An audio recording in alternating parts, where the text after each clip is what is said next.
Hello दोस्तों, आज इस वीडियो में हम बात करेंगे संविधान निर्माण पार्ट 4 यानी कि 3 भाग हमने पहले से संविधान निर्माण के रिलेटेड अपलोड कर लिए हैं और स्टेप बाय स्टेप यानी स्वतः स्टेप यानी स्वतः जो पार्ट है वो आज हम यहाँ पे अपलोड करने वाले। पहले जो हमने पार्ट अपलोड किए हैं वो संविधान निर्माण में यानी संविधान निर्माण का जो संविधान की मांग हुई थी, निर्माण की मांग हुई थी, उसके बारे में हमने पढ़ लिया है।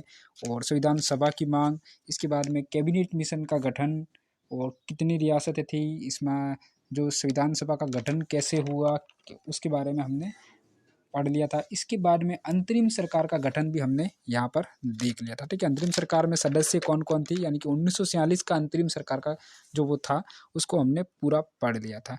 इसके बाद में हमने पिछली क्लास में ये भी जान लिया था कि यहाँ पे आज़ादी से पूर्व कितने अधिवेशन हुए थे, तो 4, जिनमें से पहले अधिवेशन की पहली बैठक को भी हमने देख लिया था, उसमें सदस्य कितने उपस्थित हुए थे और वहाँ पे अस्थायी अध्यक्ष कौन चुने गए थे, किसकी सिफारिश पर चुने गए थे, वो सारी जानकारी हमने पिछले वीडियो में तीनों वीडियो में अपलोड कर चुके हैं। तो आपने वो वीडियो नहीं देखे हैं तो वो इस वीडियो को भी जरूर देख लीजिएगा। और दोस्तों, मैं वीडियो स्टार्ट करने से पहले आप सभी को एक बात जरूर कहूँगा कि दोस्तों, आपने अभी तक हमारे इस चैनल को सब्सक्राइब नहीं किया है तो सब्सक्राइब जरूर कर लीजिएगा, क्योंकि इसी पर ही बहुत ही इम्पोर्टेंट वीडियोस यानी संविधान, राजस्थान हिस्ट्री और राजस्थान जी की और बहुत कुछ यानी इंडियन पॉलिटिकल सारी चीज़ें यहाँ पे इस चैनल पर अपलोड होने वाली है। बहुत कुछ वीडियो हमने अपलोड कर भी लिए हैं, तो वहाँ पे आप जाके देख भी सकते हो। तो चैनल को सब्सक्राइब नहीं किया हो तो ज़रूर से कर लीजिए, और वीडियो पसंद आए तो वीडियो के अंत में वीडियो को लाइक और शेयर जरूर कीजिएगा। तो दोस्तों, चलिए स्टार्ट करते हैं हम। यहाँ पे जो हमारे प्रथम बैठक की बात तो हमारे यहाँ पर हो चुकी थी। ठीक है, अब यहाँ पे जो बात होती है द्वितीय बैठक, ये द्वितीय बैठक कौन से अधिवेशन की बात हो रही है, तो यहाँ पे अपने प्रथम अधिवेशन की बात हो रही है। यानी प्रथम अधिवेशन की प्रथम बैठक की बात हो चुकी है, जो 9 दिसंबर को हुई थी, 9 दिसंबर 1946 को हुई थी। अब द्वितीय बैठक की बात की जाए तो द्वितीय बैठक हमारी हुई है यहाँ पे 11 दिसंबर 1946 को, यानी 11 दिसंबर 1946 को द्वितीय बैठक होती है, जिसमें स्थायी अध्यक्ष चुने जाते हैं डॉक्टर राजेंद्र प्रसाद। उस वाले हमारे प्रथम अधिवेशन में जो बात हुई थी, प्रथम अधिवेशन की पहली बैठक में जो बात हुई थी, वहाँ पे अस्थायी अध्यक्ष नहीं थे, अस्थायी अध्यक्ष थे। ठीक है, वहाँ पे अस्थायी अध्यक्ष चुने गए थे, वो कौन थे, तो डॉक्टर वहाँ पे जो अस्थायी अध्यक्ष चुने गए थे वो डॉक्टर राजेंद्र प्रसाद नहीं थे। वहाँ पे जो अस्थायी अध्यक्ष चुने गए थे वो थे शशिदानंद सिन्हा, जो जय कृपलानी की सिफारिश पर हुए थे। वो उन सारी चीज़ों के लिए हम वहाँ पे बात कर चुके हैं। यहाँ पे अस्थायी अध्यक्ष चुने गए हैं और यही अस्थायी अध्यक्ष हैं संविधान सभा की पूरे संविधान बनने तक अस्थायी अध्यक्ष डॉक्टर राजेंद्र प्रसाद ही रहेंगे। ठीक है, अब यहाँ पे ये अस्थायी अध्यक्ष कौन सी तारीख को चुने गए हैं, तो 11 दिसंबर 1946 को। यहाँ पे 11 दिसंबर 1946 को ये क्वेश्चन आपको आ सकता है। ठीक है, तो द्वितीय बैठक यानी द्वितीय बैठक में कौन थे, तो डॉक्टर अध्यक्ष कौन थे, तो अस्थायी अध्यक्ष थे कौन थे, डॉक्टर राजेंद्र प्रसाद। ये बहुत इंपॉर्टेंट क्वेश्चन बन सकते हैं। और डॉक्टर राजेंद्र प्रसाद के रिलेटेड बहुत हर एग्जाम्स के अंदर, छोटे मोटे छोटे बड़े हर एग्जाम्स के अंदर ये क्वेश्चन आता ही है कि संविधान सभा के अध्यक्ष कौन थे, तो डॉक्टर राजेंद्र प्रसाद। उपाध्यक्ष की बात की जाए तो यहाँ पे SC मुखर्जी, हरेंद्र कुमार मुखर्जी, VT कृष्णमाचारी थे। ठीक है, और यहाँ पे सचिव कौन थे, तो यहाँ पे सचिव की बात की जाए तो SVR अयगर ये सचिव थे। संवैधानिक सलाहकार यानी संविधान सभा के संवैधानिक सलाहकार कौन थे, तो BN राव थे, जिनको जो बेनिगल नरसिम्हा राव इनका पूरा नाम है। वैसे तो एग्जाम में BN राव ही आता है, बहुत कम जगह नरसिम्हा राव ये पूरा नाम आता है, बाकी BN राव याद रखो तो भी आपके याद हो जाएगा। ठीक है, संवैधानिक सलाहकार BN राव थे, बेनिगल नरसिम्हा राव।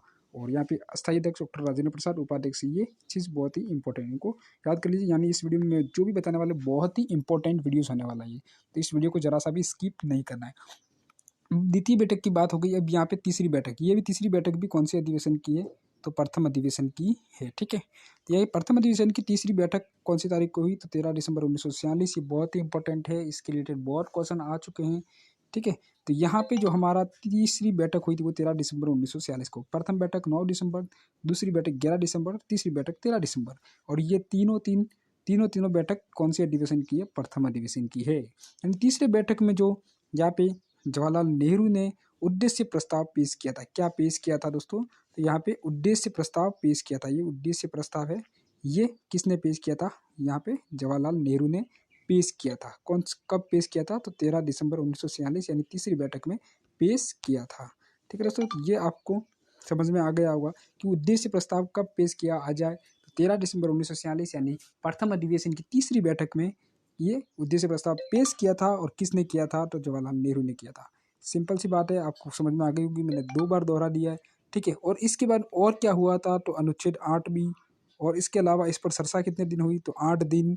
और ये जो उद्देश्य प्रस्ताव पेश किया, ठीक है, उद्देश्य प्रस्ताव पेश किया था, वो स्वीकार कब किया संविधान सभा ने, तो स्वीकार किया था 22 जनवरी 1947 को, द्वितीय अधिवेशन, यानी कि इसके जस्ट दूसरा अधिवेशन हुआ था, द्वितीय अधिवेशन हुआ, उसमें इसको स्वीकार किया गया था। कब स्वीकार किया, तो 22 जनवरी 1947 को क्या स्वीकार किया गया था, तो हमारे संविधान की जो प्रस्तावना है, यानी जो उद्देश्य प्रस्ताव थे, उसको इन्होंने यहाँ पे 22 जनवरी 1947 को 22 जनवरी 1947 को द्वितीय अधिवेशन में इसको स्वीकार किया गया था।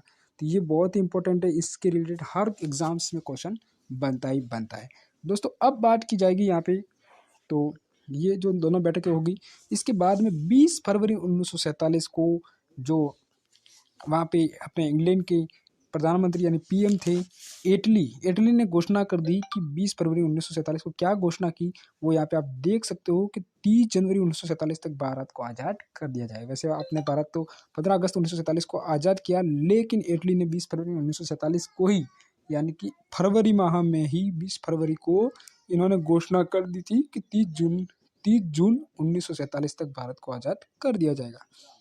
इसके बाद में एक और घोषणा आती है जो माउंटबेटन घोषणा करते हैं, ठीक है। माउंटबेटन जो थे वो घोषणा करते हैं कि 3 जून 1947 को, ये घोषणा कब करते हैं, 3 जून, यानी ये 30 जून तो आया नहीं, उससे पहले ही यहाँ पे एक और घोषणा हो जाती है कि 3 जून 1947 को घोषणा करते हैं, क्या करते हैं कि भारत पाकिस्तान का विभाजन होगा। यानी कि यहाँ पे एक देश आज़ाद नहीं होगा, यहाँ पे दो देशों की आज़ादी होगी, यानी 2 देश ये आज़ाद तो करेंगे भारत को, लेकिन क्या करेंगे, यहाँ पे दोनों देशों का विभाजन होकर के आज़ाद होगा, यानी 2 देशों के रूप में विभाजित होगा। भारत का जो विभाजन, जो भारत स्वतंत्र तो होगा, लेकिन क्या होगा, 2 देशों में विभाजित होकर के स्वतंत्र होगा। यानी कि यहाँ पे आप सभी को पता है कि मोहम्मद अली जिन्ना और ये अलग अलग से इनके मत थे कि इन्होंने, यानी कि हमें एक अलग देश की मांग की थी, तो इन्होंने पाकिस्तान की मांग की थी। तो वो यहाँ पे उस समय एक सरकार किसकी थी, तो इंग्लैंड, यानी ये ब्रिटिश शासन था, तो ब्रिटिश शासन के वो ब्रिटिश सरकार थी, तो उनके सामने ये इन्होंने प्रस्ताव रखे, तो यहाँ पे उन्होंने ये चीज़ मान ली और माउंटबेटन ने कहा कि यहाँ पे ये घोषणा कर दी कि भारत पाक का विभाजन होगा, ठीक है। विभाजन की बात की जाए, अब यहाँ पे विभाजन की हम यहाँ पे बात कर लेते, तो विभाजन ये तो हमारा पूरा ये भारत इस प्रकार के था, ठीक है।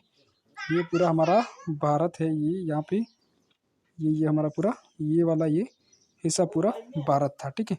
अब यहाँ पे कुछ चीज़ें इन्होंने पूरे भारत को यहाँ पे था, तो यहाँ पे विभाजित किया। अब विभाजन होना था, तो वो कैसे विभाजन होगा यहाँ पे, तो विभाजन की बात की जाए तो यहाँ पे विभाजन कैसे किया जाएगा, तो यहाँ पे तो बहुत जगह मुस्लिम एरिया भी रहता है, मुस्लिम लोग भी रहते हैं, अभी भी भारत में रह रहे हैं, वो पहले भी रह रहे थे, ठीक है। तो इन्होंने विभाजन कैसे करना चाहा, यानी कि मांग तो ये लोग कर रहे थे और यहाँ के भी लोग कर रहे थे, यानी ठीक है। ये अलग से अपना देश की मांग कर रहे थे, तो यहाँ पे इनकी मांग तो मान ली गई, लेकिन विभाजन कैसे होगा। अब इन्होंने ये कहा कि जहाँ जहाँ पे मुस्लिम लोग यानी ज़्यादा है, वो पाकिस्तान कहलाएगा। तो यहाँ पे देखा जाए तो इस एरिया में ज़्यादा थे, और यहाँ पे ये वाला एरिया, इस एरिया में ज़्यादा थे। तो यहाँ पे जो पाकिस्तान बना वो उत्तरी पूर्वी प्रांत, पंजाब, उत्तरी पूर्वी प्रांत, और यहाँ पे पंजाब प्रांत, आधा पंजाब अपने भारत में है और आधा पाकिस्तान में, आप सभी को पता है। इसके बाद में सिंध प्रांत, बलूचिस्तान, और यहाँ पे जो अपना बंगाल, जो सिलहट क्षेत्र बंगाल प्रांत था, ठीक है, वो पूर्वी हिस्सा था, ठीक है। ये चीज़ पाकिस्तान कहलाएगी, और बाकी जो भाग बसा है वो भारत कहलाएगा। इस प्रकार से 2 देशों का विभाजन हो गया, ठीक है। इस प्रकार से 2 देशों का विभाजन हुआ, और भारत स्वतंत्रता अधिनियम 1947 बनाया गया, ठीक है।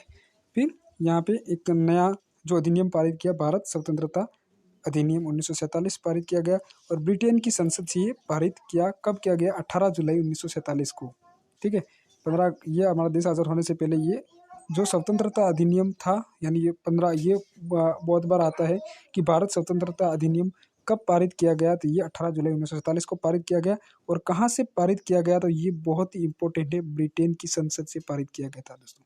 कहाँ से पारित किया गया था, ब्रिटेन की संसद के, क्योंकि ब्रिटिश शासन था, और ये पारित वहाँ से हुआ, ब्रिटेन की संसद से पारित हुआ 18 जुलाई 1947 को। तो दोस्तों आज की वीडियो में हम इतना ही करते हैं, क्योंकि ज़्यादा करेंगे तो हमें याद नहीं रहेगा।